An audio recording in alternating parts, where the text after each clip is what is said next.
हाँ जी dear railway group D aspirants, आज की वीडियो आपके लिए रियलिटी में हुक्म का सिक्का साबित होने वाली है। ये रेलवे ग्रुप डी एग्ज़ाम की स्ट्रेटेजी नहीं है, ये तजुर्बा है।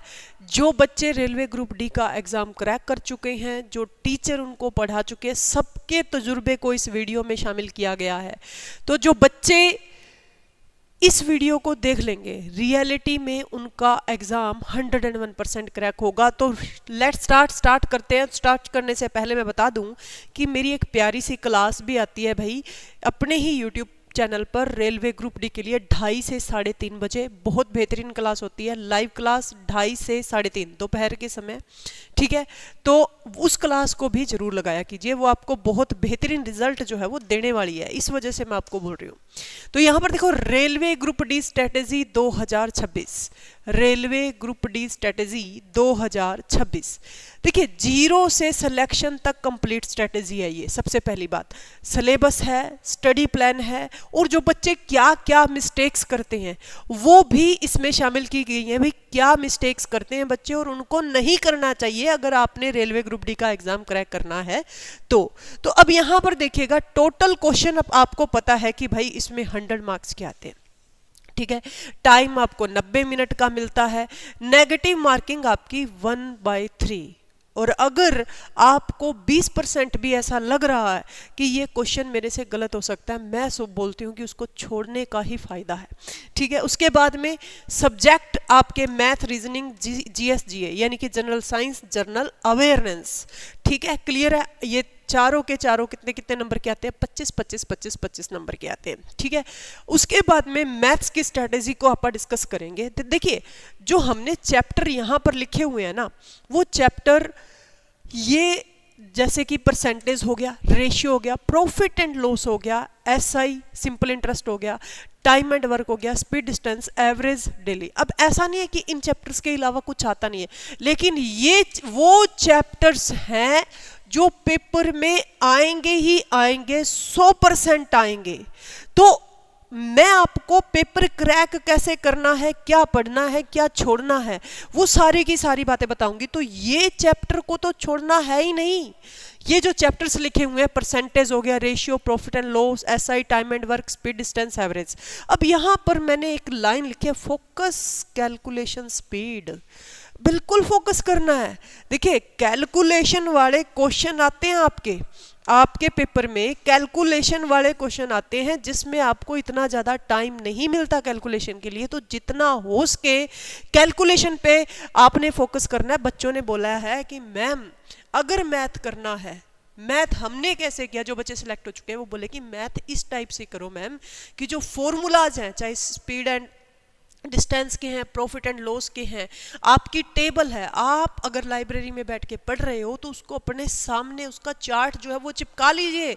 इसको मंत्र की तरह पढ़िए, जाते ही बैठ के सबसे पहले उसको पढ़ना है आपने, उन मंत्र्स को पढ़ना है भाई, फॉर्मूलोज को पढ़ना है कि भाई ये मेरे मंत्र हैं डेली के, मैंने सुबह भी पढ़ने हैं और शाम को जब आप लाइब्रेरी से जाते हैं तो उस टाइम भी उसको एक बार क्या करके जाइए, रिवीजन करके जाइए। अब मैथ का सिंपल सा फॉर्मूला है कि 25 मार्क्स का मैथ आ रहा है, तो आपने क्या करना है, इन चैप्टर्स के सबसे पहले आपने क्या करने हैं भाई, बेसिक्स क्लियर करने हैं। बेसिक्स के बाद में आपने एग्जाम में देखना है कि इन पेपर के जो सब्जेक्ट्स हैं, ये जो चैप्टर्स हैं, इनके क्वेश्चन जो है, एमसीक्यू जो हैं, वो किस टाइप के एग्जाम में आ रहे हैं, ठीक है। जब आप पीवाईक्यू देख लेंगे, पीवाईक्यू देखेंगे तो वहां से आपको आइडिया हो जाएगा कि मैंने जो बेसिक्स क्रैक किए हैं उनमें से ही क्वेश्चंस है और इनको हमने हैंडल कैसे करना है क्वेश्चंस में कम टाइम में, क्योंकि टाइम का ही गेम है सारा का सारा। ऑनलाइन आपका एग्जाम है, सीबीटी, कंप्यूटर बेस्ड टेस्ट। तो जितना हो सके आपको क्या करना है, यहाँ पर टाइम पे क्या करना है, फोकस रखना है। समझ में आई? अब ये डेली 15-20 क्वेश्चन प्रैक्टिस, कहने का मतलब है कि मान लीजिए कि जिस भी, पहले तो आप क्या करेंगे, चैप्टर वाइज प्रैक्टिस करेंगे। जिस भी चैप्टर की आप प्रैक्टिस कर रहे हैं तो आपको क्या करना है बच्चों, उस चैप्टर के 15 से 20 क्वेश्चन डेली प्रैक्टिस करने हैं।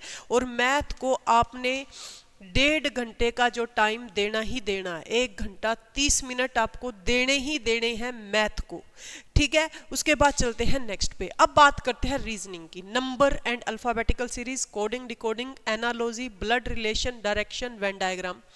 अब ये वो चैप्टर हैं जहां से पिछले पेपरों में ग्रुप डी के रीजनिंग के क्वेश्चन देखे गए।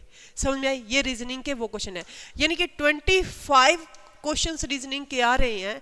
तो आप ऐसे मान के चलिए 19 प्लस क्वेश्चन जो हैं वो इन चैप्टर्स से आते हैं जो आपके बोर्ड पे लिखे हुए हैं।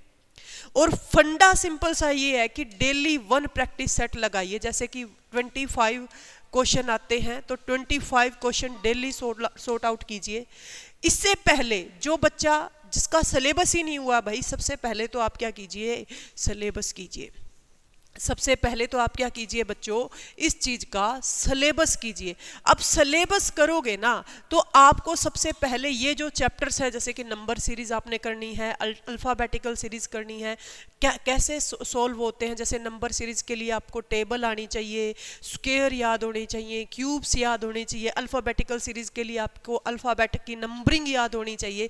तो इस टाइप से समझ में आई इतनी बातें तो। और वही प्रैक्टिस वाला रूल और 1 घंटा रीजनिंग के लिए लगा के चलिए। अब आता है अपना प्यारा सा सब्जेक्ट जिस पे बच्चे की दारमदार जो है पूरी तरह से डिपेंड रहती है। भाई साइंस एक ऐसा सब्जेक्ट है जो आपका रेलवे ग्रुप डी का एग्जाम जो है वो निकलवा सकता है बहुत बढ़िया तरीके से, जिस बच्चे ने साइंस कर ली। 3 सब्जेक्ट हैं, बायोलॉजी है, केमिस्ट्री है और फिजिक्स है। इन तीनों को आपने पढ़ना है। जो लेवल आता है वो आता है 9th 10th लेवल, यानी कि 9th की साइंस आपको पढ़नी है और आपको किसकी साइंस पढ़नी है, 10th की साइंस पढ़नी है। और एनसीईआरटी भी मैं करवा रही हूँ, एनसीईआरटी 9th 10th की, वो आप यहाँ पर देखेंगे। वो बहुत बेहतरीन साइंस जो है वो आपको करवाई जा रही है। फिजिक्स की बात करें तो motion, force, energy. Chemistry acid base metal. मैं आपको विस्तार रूप से बताती हूँ। देखिए साइंस का तो कोई चक्कर ही नहीं है। साइंस में डिजिट से क्वेश्चन आते ही आते हैं। जैसे कि रोग वाला जो चैप्टर है वो आपने करना ही करना है कि वायरस से हो रहा है, बैक्टीरिया से हो रहा है, जीवाणु से हो रहा है या विषाणु से हो रहा है या किससे हो रहा है, जल से हो रहा है, कौन से रोग किससे होते हैं। उसके बाद में आपका मेटल एंड नॉन मेटल का, जैसे मैंने चैप्टर लिखा। मेटल एंड नॉन मेटल का क्यों लिखा बच्चों, क्योंकि मेटल एंड नॉन मेटल, और अगर हम यहाँ पर एलॉयज को भी जोड़ ले तो यहाँ पे सारे के सारी वो चीजें आ जाती हैं जो आपके किस में है, पीरियोडिक टेबल में है। तो पीरियोडिक टेबल के साथ साथ आपका मेटल एंड नॉन मेटल हो जाता है और मेटल एंड नॉन मेटल के साथ में आपकी पीरियोडिक टेबल हो जाती है। उसके बाद में बचा एसिड बेस एंड साल्ट का चैप्टर, ये डिफरेंट चैप्टर है। उसके बाद में केमिकल इक्वेशन से क्वेश्चन पूछा जा सकता है कि भाई ये रिएक्शन जो है रासायनिक अभिक्रिया किस प्रकार की अभिक्रिया है। समझ में आई है इतनी बातें कि उसके बाद में और केमिकल चेंजेस जो होते हैं बॉडी में, जैसे कि आसवन प्रक्रिया होती है, फ्रेगमेंटेशन होती है, हर एक चीज से क्वेश्चन जो है वो आपके पुट होगा। तो एक सेट डेली लगाना है। और अपनी जो क्लास है 2:30 बजे वो भी चल रही है, वो बहुत बेहतरीन क्लास चल रही है। जैसे कि सेल के बारे में आपको पता होना चाहिए, life process 10th class biology का पहला चैप्टर है जिसमें क्या क्या कवर होता है मैं आपको बता देती हूँ। जिसमें सेल से लेकर, यानी कि हमारी बॉडी जो है वो सेल से बनी हुई है। सेल 9th क्लास का चैप्टर है, लेकिन 10th क्लास में भी थोड़ा बहुत आता है इसका लाइफ प्रोसेस वाले में। ठीक है, जितने भी अपने तंत्र हैं बॉडी के, सिस्टम है, जैसे कि डाइजेस्टिव सिस्टम हो गया, ठीक है, फूड डाइजेस्टिव सिस्टम की आप बात कर रहे हैं, ठीक है। उसके बाद में श्वसन तंत्र, रेस्पिरेटरी सिस्टम हो गया, हार्ट अपना कैसे काम कर रहा है, जैसे कि ब्लड सर्कुलेटरी सिस्टम हो गया। इस लाइफ प्रोसेस चैप्टर में वो सारे के सारे सिस्टम दे रखे हैं ह्यूमन बॉडी के। और ह्यूमन बॉडी के बारे में अगर आप पढ़ लेते हैं तो आप ऐसा सोचिए कि आपने कंप्लीट ह्यूमन बायोलॉजी पढ़ ली। और वहीं से पेपर में क्वेश्चन आते हैं। कुछ क्वेश्चन जो है वो प्लांट्स से पूछे जाते हैं आपसे, जैसे कि प्लांट्स हार्मोन के बारे में पूछ लिए।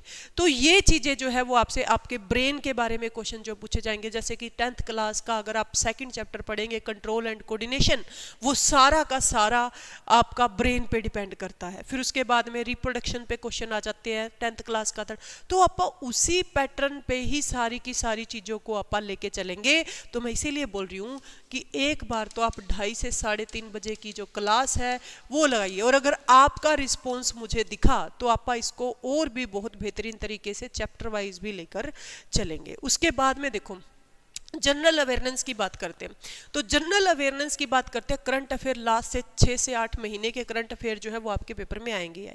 और दूसरा, आपको और क्या करना है जनरल अवेयरनेस में, सिलेबस की बात कर रही हूँ। मॉडर्न हिस्ट्री आपने पढ़नी है, कुछ एक चैप्टर जो है वो आपको एंशिएंट हिस्ट्री के पढ़ने हैं, जैसे कि आपका बौद्ध धर्म हो गया, जैन धर्म हो गया, हड़प्पा सभ्यता हो गया, मौर्य काल हो गया, अशोक हो गया, इनके बारे में। जस्ट आपको मेडिवल हिस्ट्री नहीं पढ़नी, अकबर बाबर हुमायूं आपको नहीं पढ़ने हैं। अगर उनमें से क्वेश्चन आता है तो आप जो क्वेश्चन प्रैक्टिस कर रहे हो वहां से आपका जो पेपर में क्वेश्चन आ जाएगा। समझ में आ रही है इतनी बातें? क्वेश्चन प्रैक्टिस जीके जीएस की ज्यादा करनी है। जितने ज्यादा क्वेश्चन आप अपनी नजरों के सामने लेकर आओगे उतनी ही ज्यादा आपकी क्या होगी, इसकी प्रैक्टिस होगी। अच्छा, रेलवे रिलेटेड क्वेश्चन के लिए मैं जो करवा रही हूँ बच्चों, वो स्पीडी की बुक करवा रही हूँ। अभी मैंने जो है वो साइंस शुरू कर रखी है, जैसे कि मैंने आपको बताया 2:30 से 3:30।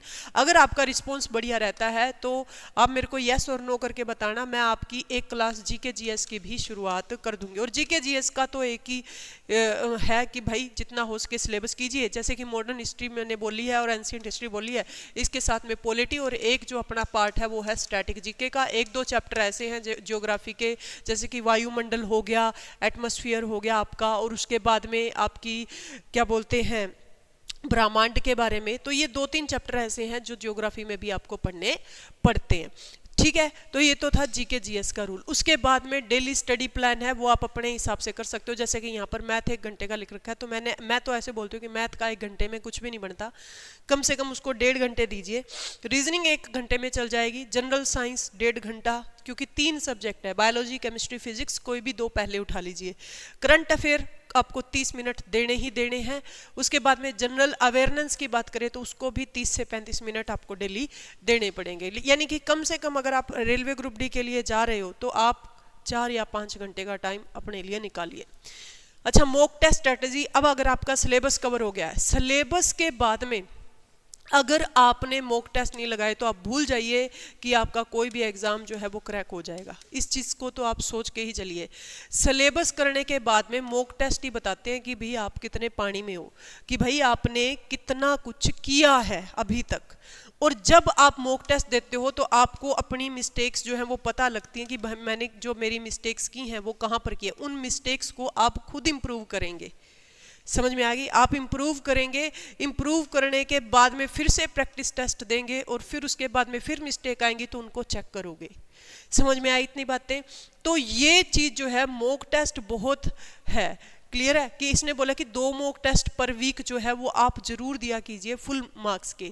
उसके बाद में एनालाइज मिस्टेक, वो मैंने आपको बोल ही दिया। Make a error notebook. Error notebook का मतलब है कि आप एक ऐसी नोटबुक लगाइए जिसमें आप अपने एरर नोट कर सके कि भाई मैंने ये गलती करी थी और नेक्स्ट में मैंने ये गलती नहीं करनी। ठीक है। Improve speed plus accuracy. Speed plus accuracy किस पे डिपेंड करती है? आपकी प्रैक्टिस पे, कि भाई आपने कितनी प्रैक्टिस करी है। ठीक है। उसके बाद में चलिएगा, क्लियर।